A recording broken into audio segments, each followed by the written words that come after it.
Todo voo começa e termina aqui. Uma faixa de asfalto queimado pelos motores dos jatos e marcado por borracha. Mas nem todas as pistas são iguais. Uma das mais notórias do mundo é a pista 35L do aeroporto de Congonhas, no Brasil. É um aeroporto que podia... Ela pode surpreender a qualquer momento. Em julho de 2007, o voo 3054 da TAM Airlines se torna sua última vítima. Desacelera! Desacelera! Não dá! Não dá! A pista faz 199 vítimas fatais. Ela é cuidadosamente examinada. Sua história revisada. Os investigadores precisam desesperadamente saber por que a pista 35L é tão perigosa. Antes que mais vidas sejam perdidas.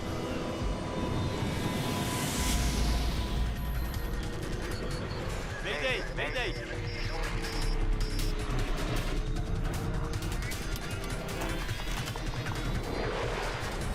Mayday, desastre aéreo.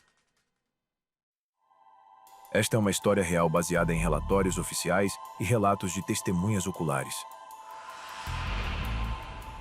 Reputação mortal. 17 de julho de 2007, São Paulo, Brasil. Chuvas pesadas castigam a maior cidade do Brasil. São Paulo vê esse tipo de dilúvio regularmente durante as chuvas de inverno. A chuva torrencial complica o trânsito do aeroporto de Congonhas. Com 800 quilômetros de distância, o voo 3054 da TAM Airlines está a caminho de Porto Alegre, no sul do Brasil. O Airbus A320 está a caminho de São Paulo, a 90 minutos de distância.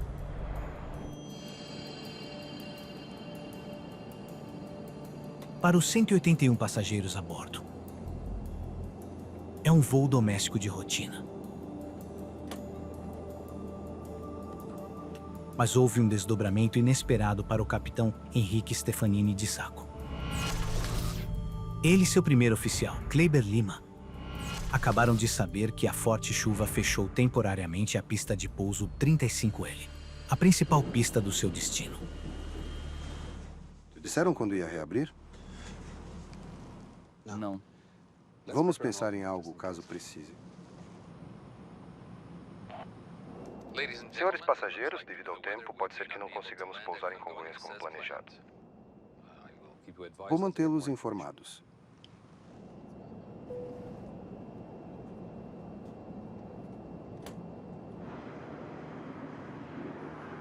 O aeroporto de Congonhas é um dos mais movimentados do mundo.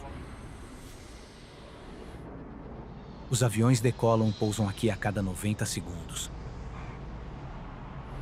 transportando um fluxo constante de pessoas e carga para o centro econômico do país. Mas Congonhas também é famoso entre os pilotos pelas dificuldades que apresenta. O aeroporto fica bem no coração da cidade, rodeado por todos os lados por apartamentos, escritórios e rodovias.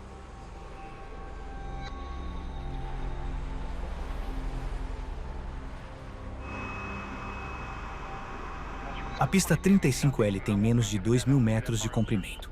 É curta para jatos grandes. Ainda pior, está construída no topo de uma colina com uma queda acentuada em todos os lados. O risco que o aeroporto representa, devido à sua construção, devido à sua geografia, não permite erros simples. Não permitiria erros simples, falhas simples.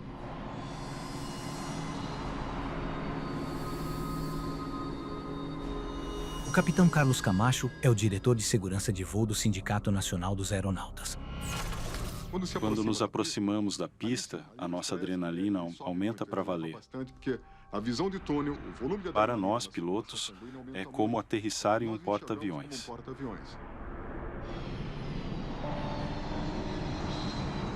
Isso faz de Congonhas um dos aeroportos mais traiçoeiros do mundo.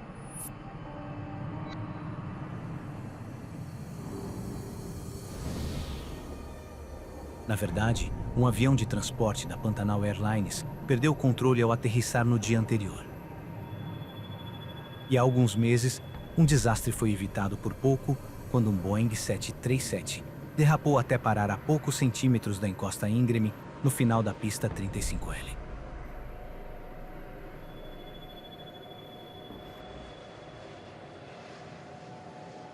Quando os pilotos pousam em Congonhas, eles ficam mais preocupados do que quando operam em qualquer outro aeroporto nacional. O voo 3054 está em altitude de cruzeiro ao sul de São Paulo. Quando a equipe recebe a notícia de que a pista 35L voltou a operar, 3054, 35L é a pista ativa. não é mais preciso desviar. Senhores passageiros, aqui é o seu capitão falando. Trago boas notícias. A pista em Congonhas reabriu. Chegaremos conforme previsto, pouco antes das 19 horas. O alívio dos passageiros não é compartilhado pelo piloto. Stefanini tem um desafio extra neste voo. Não esqueça que só temos um reversor. Sim. Só à esquerda. Ele terá que aterrissar em um dos aeroportos mais desafiadores do mundo, com menos poder de frenagem do que o usual. Um dos dois reversores de empuxo do Airbus não está funcionando. Os dispositivos são projetados para diminuir a velocidade da aeronave durante o pouso, invertendo a força dos motores. Se eu fosse o piloto naquele dia, ficaria extremamente preocupado em saber que um dos meus reversores não estava funcionando. Voo 3054. 35L, aterrissar. Stefanini fará a aterrissagem na famosa pista 35L. A pista está molhada e escorregadia. O vento é de 338 nós. E quando o avião da TAM... A tripulação foi informada das más condições de frenagem na pista. De baixa aderência. O Airbus está na aproximação final. Apesar de o piloto automático conseguir levar o avião até a pista, o capitão decide assumir o controle por conta própria. Pouso manual autorizado. Ele quer trazer o avião o mais próximo possível do limite da pista. Ele precisa de cada centímetro da pista que puder conseguir. 35L. 35L. O grande problema que se apresentava era após o toque da A preocupação era que, depois de pousar, os pilotos precisassem ter certeza de que conseguiriam parar o avião antes do final da pista. Os passageiros só sabem que vão aterrissar em breve.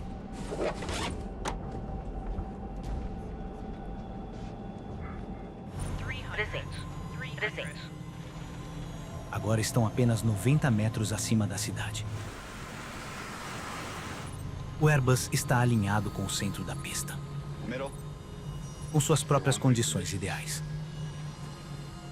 200.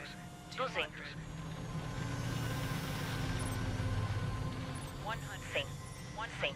Um nó agora. Ok. As rodas do avião tocarão o asfalto de Congonhas em segundos. 20. Começar.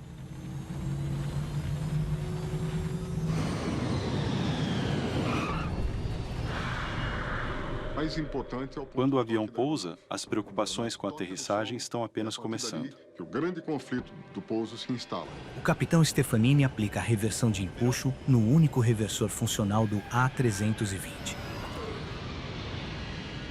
Ele tinha realmente que ser imediato. O piloto teria que ativar o mais rápido possível o reversor que ainda estava funcionando. Assim, ele conseguiria iniciar a desaceleração da aeronave. Iniciar a desaceleração da aeronave. Mas o avião não está desacelerando. Reversor 1 apenas. Nesse ritmo, o avião vai usar os 1945 metros da pista inteiros, em menos de 30 segundos.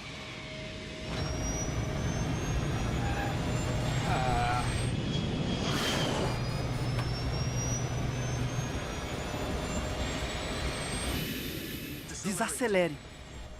Não dá!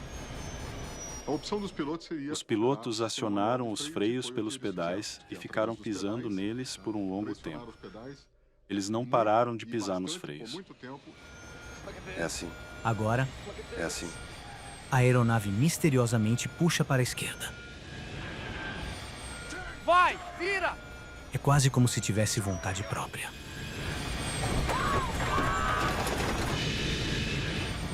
Meu Meu Deus!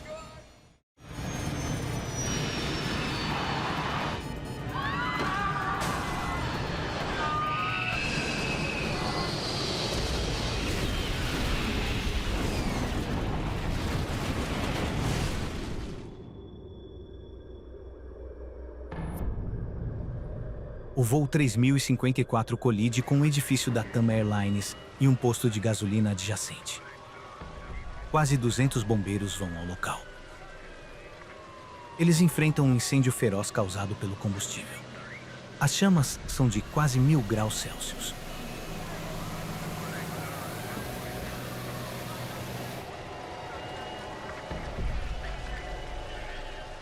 A devastação horroriza o Dr. Douglas Ferrari. Essa explosão, ela espalhou... A explosão espalhou fogo por toda a área. Teve um incêndio no posto de gasolina e matou as pessoas que estavam abastecendo. O incêndio queimou toda a estrutura do posto. Ele ficou irreconhecível. A estrutura do posto, irreconhecível. Ele esperava tratar os sobreviventes, mas agora teme que possa não haver nenhum. Nós tínhamos quatro carros em chamas. Em um desses carros, vi uma mãe com seu filho. Uma mãe. Eles estavam mortos. Morta. O avião inteiro está em chamas. Pouca esperança resta para quem está lá dentro.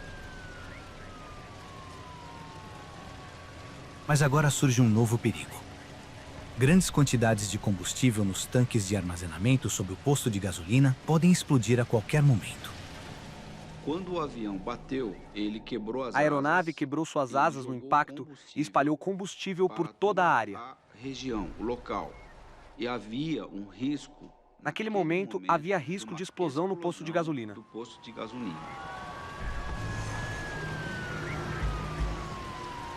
Os socorristas esperam conseguir salvar pessoas no prédio da TAM Airlines, mas com um incêndio fora de controle. Eles terão que agir rápido.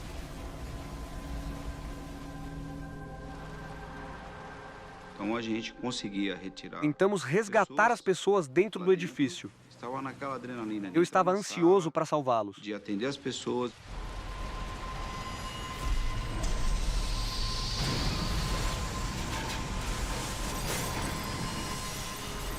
Dr. Ferrari faz uma descoberta sombria dentro dos escritórios da TAM Airlines. A asa do avião bloqueou o caminho. Isso impediu as pessoas de escaparem. A asa impediu que as pessoas pudessem escapar. Eu estava atrás do bombeiro que me acompanhava. O bombeiro ia na frente. Ele estava retirando os corpos e levando para a calçada. Foi uma sensação horrível. A sensação era muito ruim. Porém, eles encontram alguns funcionários do escritório em outra parte do prédio e os levam rapidamente para um lugar seguro. Do lado direito do prédio, onde não havia obstrução, deu tempo para que as pessoas saíssem. Cerca de 10 ou 20 pessoas conseguiram sair. Correram. Ninguém na aeronave sobreviveu. 199 pessoas estão mortas, incluindo uma dúzia de pessoas no posto de gasolina e no prédio da TAM. É o pior acidente de aviação na história da América do Sul. As caixas pretas não vão durar muito no calor. O tenente-coronel Fernando Camargo é o investigador de acidentes do CENIPA, o Centro de Investigação e Prevenção de Acidentes Aeronáuticos. Nos aviões modernos, os gravadores são fundamentais para o núcleo de qualquer investigação. Então, quando chegamos ao local do acidente e vimos aquele fogo intenso, ficamos muito preocupados com a integridade dos dados. Ele sabe que o calor intenso já pode estar danificando os gravadores de dados e voz do avião. Evidências valiosas que poderiam ajudar a explicar o acidente já podem estar perdidas. O coronel Camargo e sua equipe sabem que no dia anterior, outro avião saiu da pista 35L. Sabíamos que teríamos que realizar uma investigação completa na pista. Se uma pista escorregadia por causa da chuva causou este acidente, uma tragédia pode ocorrer novamente em breve. A pressão está alta para descobrir exatamente o que aconteceu com o voo 3054. Eu sabia que havia um vídeo do sistema de segurança. Esse é o momento do acidente. Deve ser isso. O sistema de vigilância do aeroporto capturou o Airbus condenado acelerando na pista. Esse vídeo poderia resolver um monte de problemas. De novo, por favor. Mas o acidente ocorreu fora do alcance das câmeras. Podemos ver de um ângulo diferente? Mesmo sem o acidente gravado, o vídeo pode conter pistas importantes. Você tem a gravação aí de outros A320 pousando? Muito bem, pode ir, dê o play. Nós comparamos esses intervalos de tempo de uma aeronave para outra.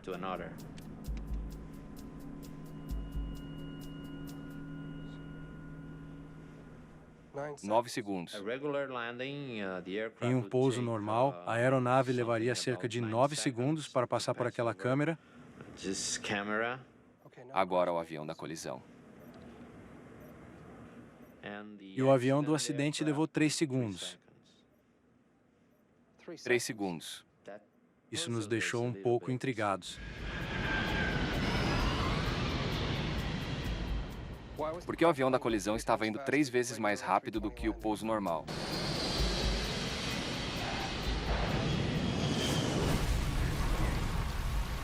Quatro horas após o acidente, os bombeiros ainda estão lutando contra um incêndio intenso. O fogo estava forte e havia muito combustível para mantê-lo queimando. Camargo está desesperado para ir até a cauda, que contém as 2 caixas pretas. Eles concentraram os esforços na parte traseira da aeronave. Finalmente, os bombeiros conseguiram controlar as chamas o suficiente para acessar os gravadores. Mas pode ser tarde demais.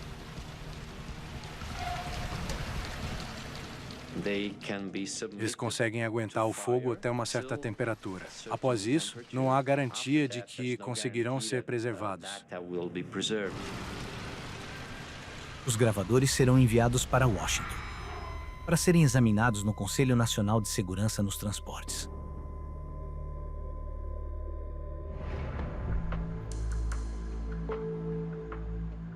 Agora os investigadores podem se concentrar na infame pista 35L. Eles examinam a superfície em busca de pistas que possam explicar por que o voo 3054 perdeu tanto o controle.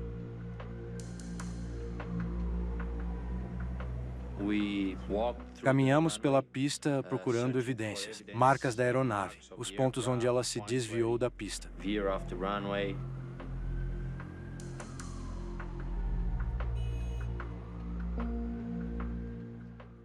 Ainda está molhado. A água está se acumulando, formando poças. Isso não deveria acontecer em uma pista moderna. Essa lâmina d'água, ela em contato com o trem Quando essa água entra em contato com o trem de pouso, com os pneus, ela pode gerar o que chamamos de aquaplanagem. E isso é um problema porque um piloto terá pouco ou nenhum controle sobre sua aeronave. Camargo e sua equipe questionam por que a água está se acumulando na pista. Eles estudam arquivos da agência governamental que administra o aeroporto de Congonhas. Eles descobriram que a pista 35L havia sido completamente repavimentada apenas um mês antes do acidente. Em 2007, a pista havia passado... Em 2007, a pista de Congonhas passou por reparos. Ela estava oferecendo um nível de tração muito baixo. Houve muitos relatos de derrapagens. Fazia anos que os pilotos estavam reclamando das condições escorregadias.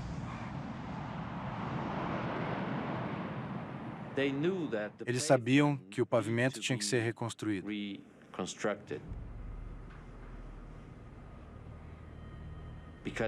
Porque a superfície permitia que a água se acumulasse. 35L. 35L. A pista tinha sido recapeada. Isso deveria ter resolvido o problema da água. Reabriu apenas semanas antes do acidente. A nova superfície parecia ser uma grande melhoria. O aeroporto funcionou por cerca de um mês em tempo seco e sem nenhum problema. Mas então, 3 dias antes do acidente, chuvas intensas começaram. Mas então, com a chuva, problemas antigos que deveriam ter sido resolvidos voltaram.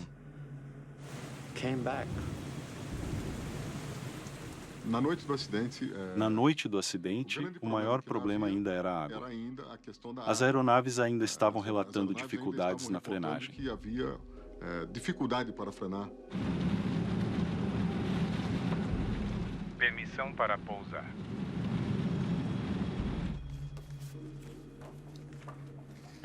Em teoria, não havia mais depressões na pista para que a água fosse acumulada. Então, o que poderia causar acúmulo de água?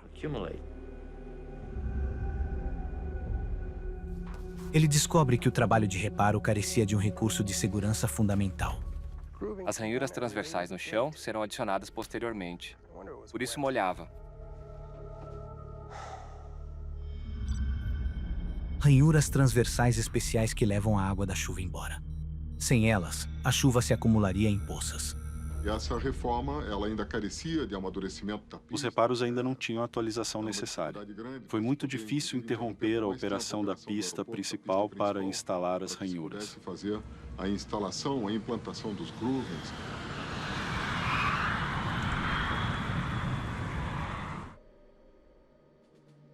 Estão se acumulando evidências de que uma superfície comprometida na pista 35L desempenhou um papel fundamental no pior acidente aéreo do Brasil. O Coronel Camargo está preocupado que as notórias chuvas do Brasil possam causar mais desastres nas pistas. Logo após o acidente, recomendamos a suspensão das operações de aeronaves regulares em condições de chuva. A autoridade aeroportuária acata, fechando a pista 35L até que se encontrem respostas.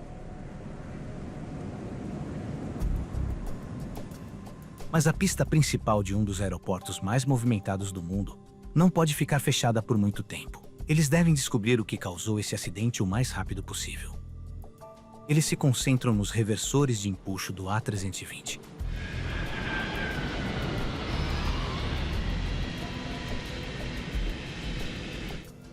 Os registros de manutenção do avião revelam por que apenas um deles estava funcionando. 4 dias antes do acidente, mecânicos desativaram o reversor de empuxo do motor direito para manutenção de rotina. Motor reversor de empuxo desativado. Mas a aeronave então voou sem incidentes por 4 dias. Não só o avião tinha pousado repetidamente com um dos reversores de empuxo, como havia até pousado com segurança na pista 35L. Reversores. Esse avião pousou na mesma pista, na exata mesma pista, naquele dia, com os mesmos problemas. Tinha apenas um reversor de empuxo, sem nenhum problema. Então por que esse pouso deu tão errado?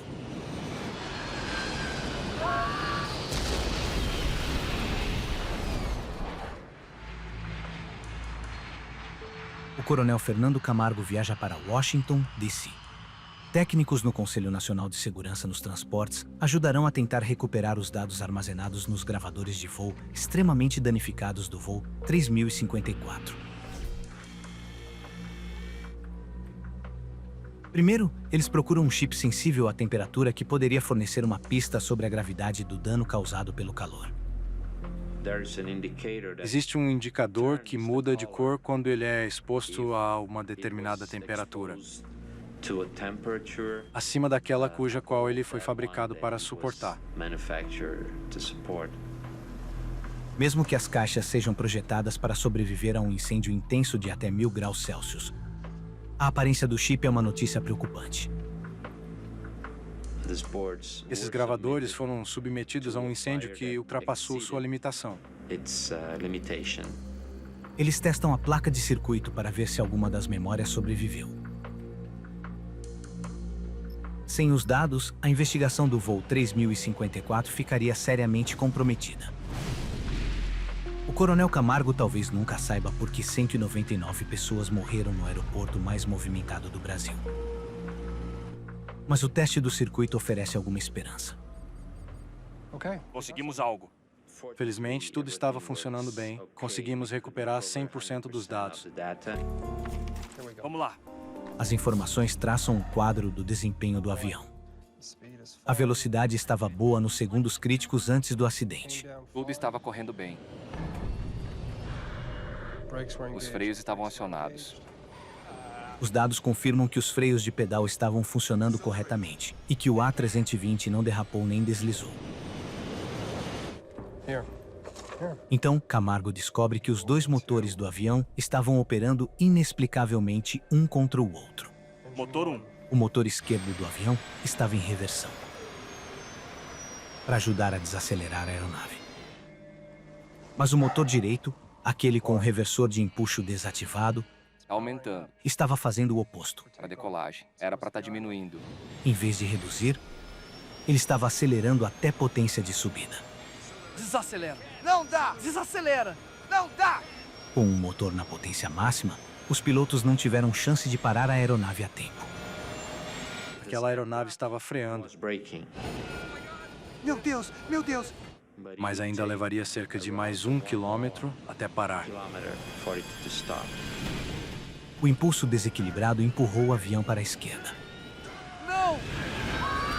O motor direito realmente estava aumentando o empuxo. Não havia como o piloto evitar que a aeronave derrapasse para a esquerda.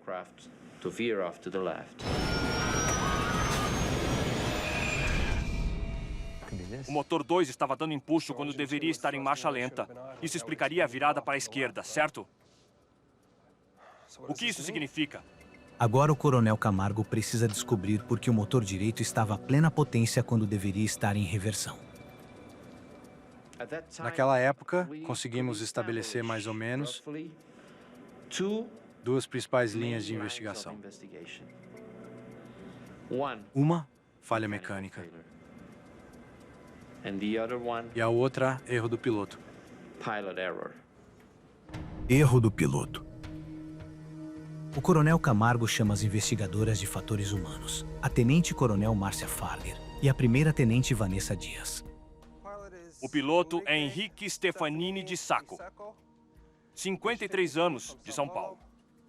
13.654 horas de voo. O piloto que estava no comando era um piloto muito experiente. Ele conhecia muito bem a aeronave. Seu primeiro oficial era Kleiber Aguiar Lima, 54 anos, de Porto Velho. 14.760 horas de voo. Ele tinha treinamento suficiente para fazer um bom trabalho, inclusive em uma situação de emergência. O trabalho delas é determinar se a tripulação de alguma forma cometeu um erro que poderia ter feito um dos motores permanecer em potência máxima. Máquinas são diretas porque funcionam de maneiras previsíveis. Humanos são infinitamente mais complexos na maneira como pensam e agem. É muito mais difícil analisar seu comportamento em um acidente. Eu simplesmente não acredito que um piloto desses cometeria esse tipo de erro. A equipe de fatores humanos agora deve realizar um estudo psicológico da tripulação para entender como eles poderiam ter cometido um erro fatal. A gente tenta recriar através da história da pessoa. Tentamos reconstruir a história individual de cada membro da tripulação e sua experiência. Senhores passageiros, aqui é o seu capitão falando. Trago boas notícias para vocês. E tentamos criar uma imagem que pudesse nos ajudar a explicar o que aconteceu na cabine de comando.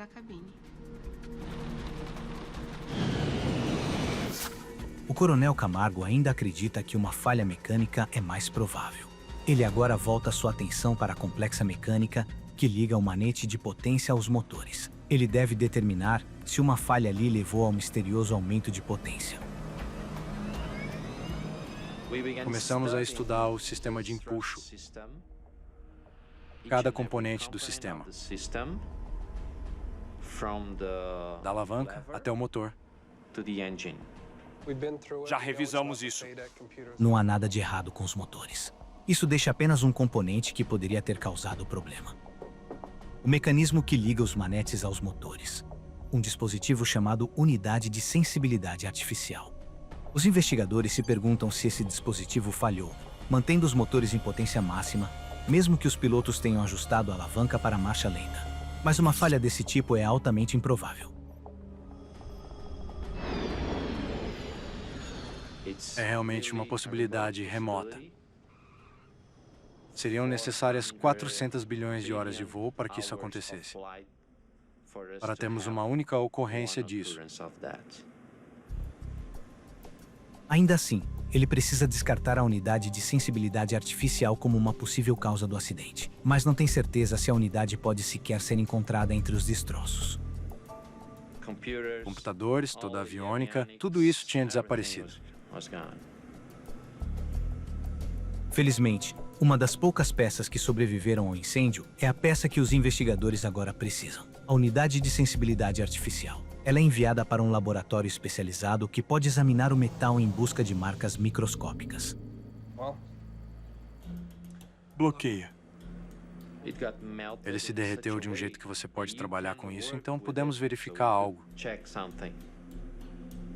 O scanner 3D permite que eles procurem por entalhes ou arranhões que indicariam uma falha na unidade.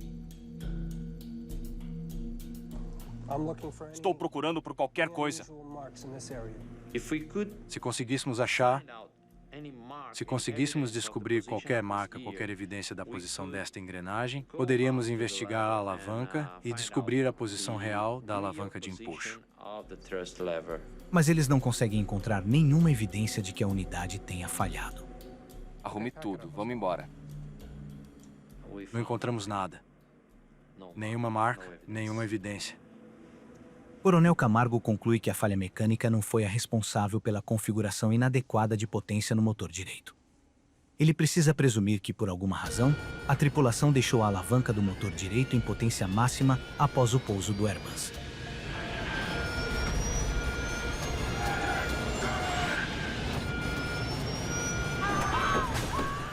Meu Deus!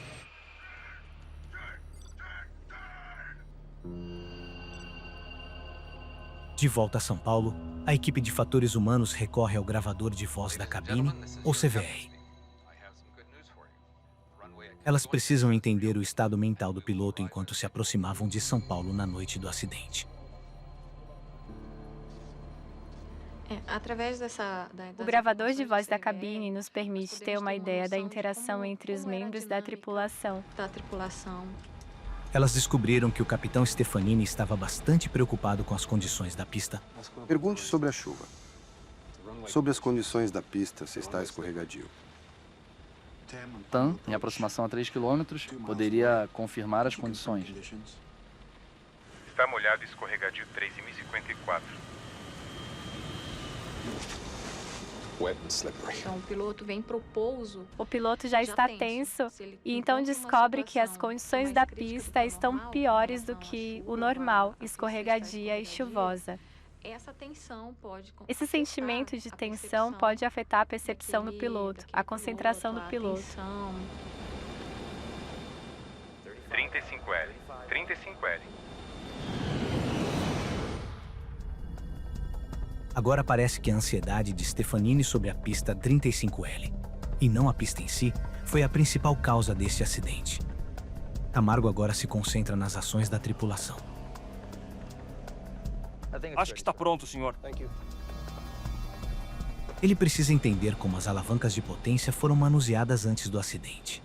Usando dados do gravador de voo, os investigadores se concentram primeiro no pouso imediatamente anterior ao de Congonhas. Descobrimos que o mesmo piloto, o mesmo capitão, era quem estava operando a aeronave, tanto no pouso anterior como em Congonhas. Como eles desembarcaram em Porto Alegre? Ambos os manetes à frente durante a aproximação. Eles souberam que, durante o pouso anterior em Porto Alegre, o capitão Stefanini puxou para trás os 2 manetes de empuxo. Exatamente o procedimento correto para pousar com apenas um reversor. E agora ambos os manetes para reverso. No momento do acidente, o procedimento correto era o piloto levar ambos os manetes para marcha lenta e ambos os manetes para reverso, como se não tivesse problema com os reversores. Eles estabeleceram que o capitão Stefanini executou o procedimento correto para pousar com um reversor de empuxo no dia do acidente. Sem o reversor número 2. Freios automáticos ligados. A velocidade estava caindo. Isso me intrigou devido ao fato que um capitão sabe o procedimento. Ele executou o procedimento correto horas antes no pouso anterior. Então, o que ele fez de diferente 2 horas e meia depois em São Paulo? Ok, agora Congonhas. Manete da esquerda em ponto morto. Os dados mostram que o manuseio dos manetes de impulso pelo capitão Stefanini foi muito diferente em seu pouso em São Paulo. Em vez de acelerar os 2 manetes, ele apenas colocou o motor esquerdo em marcha lenta, deixando o direito em potência máxima.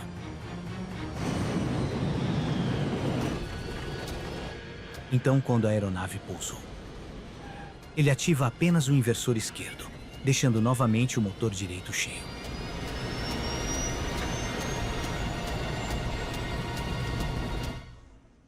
Isso é bem diferente. Não entendo. Como pode um homem que conhecia tão bem a aeronave fazer isso? Que conhecia o procedimento correto?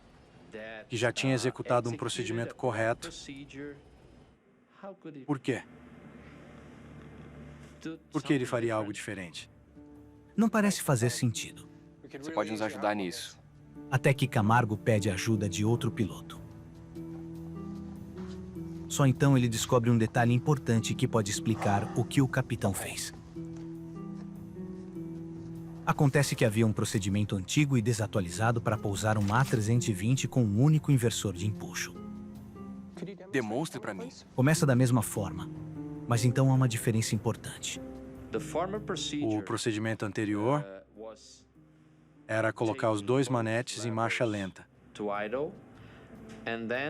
E depois, apenas o manete correspondente ao motor com o reversor operando normalmente, que seria levado à posição reversa. Mas não foi isso que o capitão Stefanini fez. Ele deixou o motor direito na potência máxima, em vez de deixá-lo em marcha lenta. Se ele estava tentando usar o procedimento antigo, errou.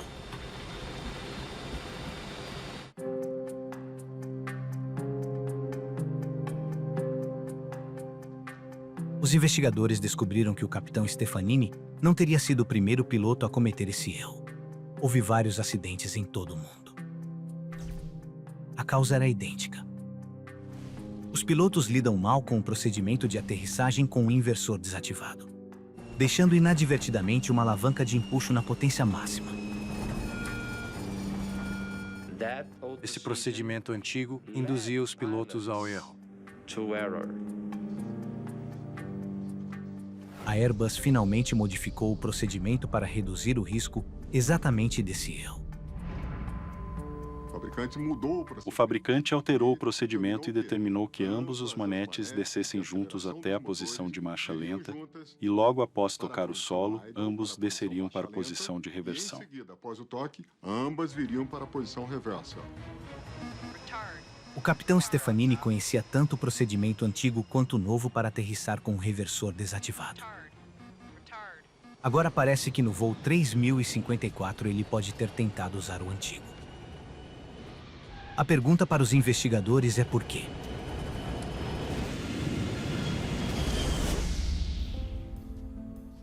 Os investigadores ainda não conseguem entender por que a tripulação do voo 3054 deixou o motor na potência máxima após pousar.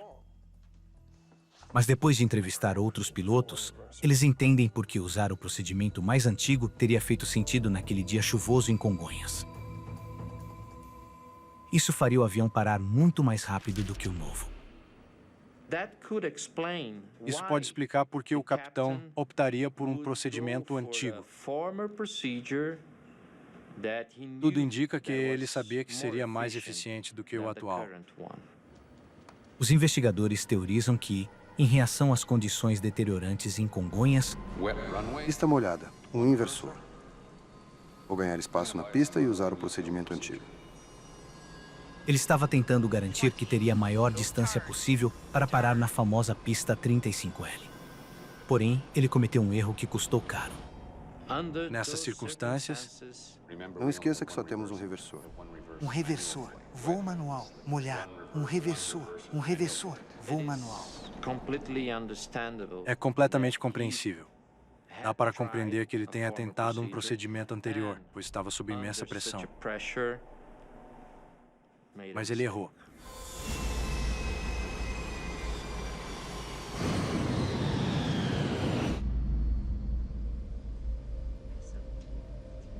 A tenente Vanessa Dias recria os momentos finais do voo em um simulador.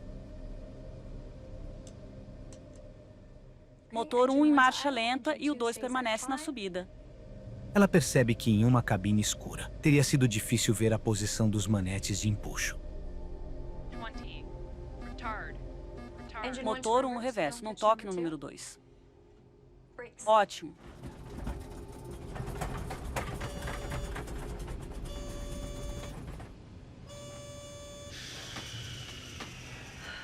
Caramba.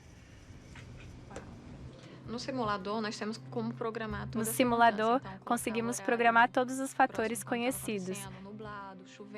A cronologia dos eventos, estava nublado ou chovendo, a superfície molhada, a superfície escorregadia, a posição dos manetes. Dos manetes estarem na posição. Também saímos da pista e tivemos um acidente no simulador. Tivemos um acidente no simulador. A tenente Dias acredita que agora entende por que o voo 3054 da TAM Airlines terminou em tragédia. O capitão Stefanini fez tudo o que podia para garantir que o A320 pousasse na pista 35L com o máximo de espaço possível à sua frente. Pouso liberado. Voo manual. Mas a perspectiva de pousar na pista traiçoeira o deixou tão nervoso que ele errou um procedimento simples. É possível que a tensão possa bloquear uma resposta motora crucial. Pode afetar a capacidade de reação do piloto.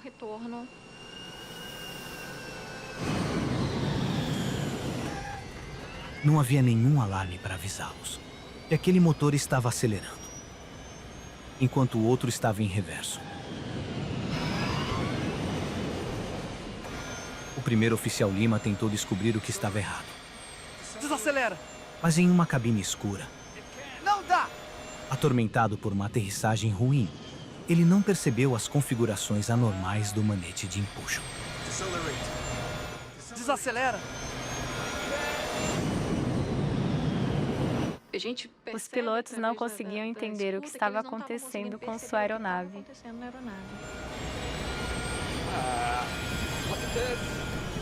Uma pista com uma reputação perigosa preocupou tanto a tripulação que eles cometeram um erro que acabou matando 199 pessoas.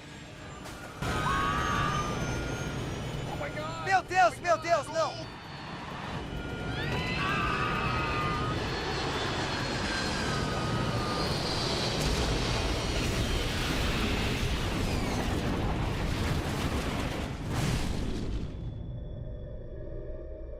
Desde a queda do voo 3054, as pistas de Congonhas foram ranhuradas e são inspecionadas regularmente. Novas regras estão em vigor ditando os procedimentos de pouso em clima úmido. Em tempo chuvoso, todos os reversores precisam estar operando.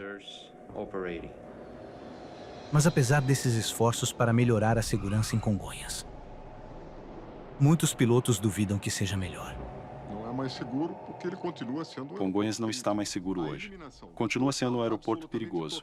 Somente a proibição total de operações em condições úmidas ou chuvosas melhoraria a segurança desse aeroporto. Das condições de segurança desse aeroporto. O que está claro é que, até hoje, a 35L é uma pista com uma reputação mortal inabalável.